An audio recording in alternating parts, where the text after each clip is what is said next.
Democracy has no morality. Democracy has no ethics. Democracy has no religion. Democracy has no spirituality.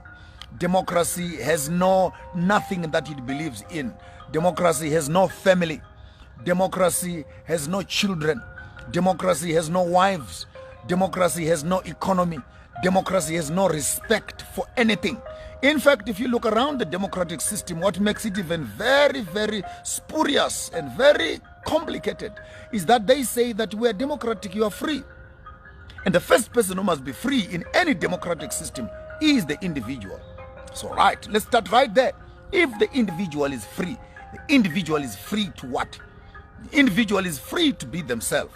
The individual is free to govern, to think, to express themselves as individuals. But alas, when you look at all the democratic system, the individual is not free. I beg to differ.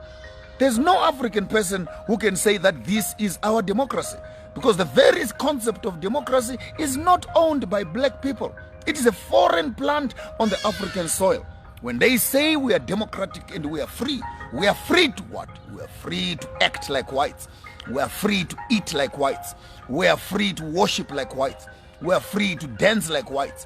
We are free to buy like whites. We are free to work like whites. We are free to be educated like whites.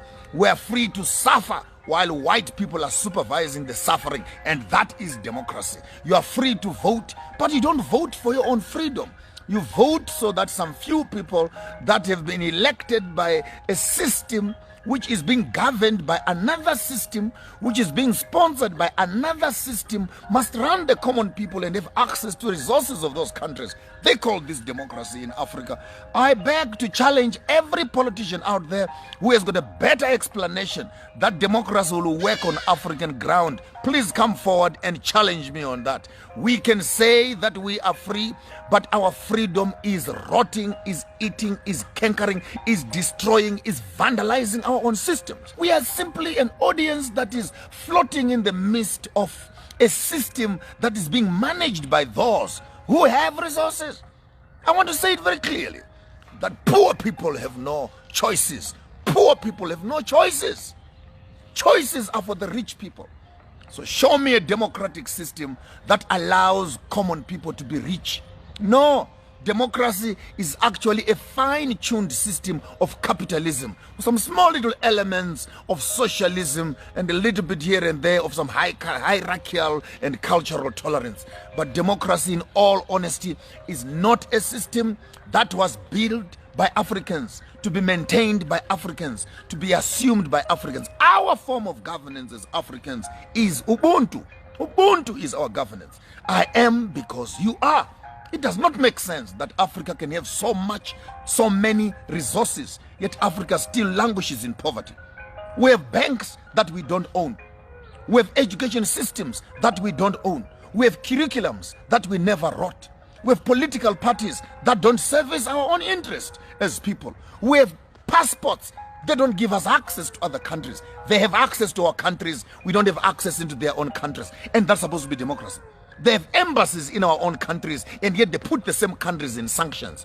What sort of a system are we talking about if we are to be addressing the issues of African democracy? African democracy is a crippled child who is sitting on a wheelchair, a paraplegic wheelchair. In as much as our countries are claimed to be democratic, they are not free at all. Our economies are ruled by the West. Our education is ruled by the West. Our medicine is given by the West. Our diseases are managed by the West. Our populations are managed by the West. Our technologies are imposed on us by the West. So which part of us can you say is democracy? The same countries, they sponsor a government, they sponsor a surrogate government, the government gets into power. After they're in power, then you put the same government in sanctions again. What do they want from us? These colonizers, what do they want from us?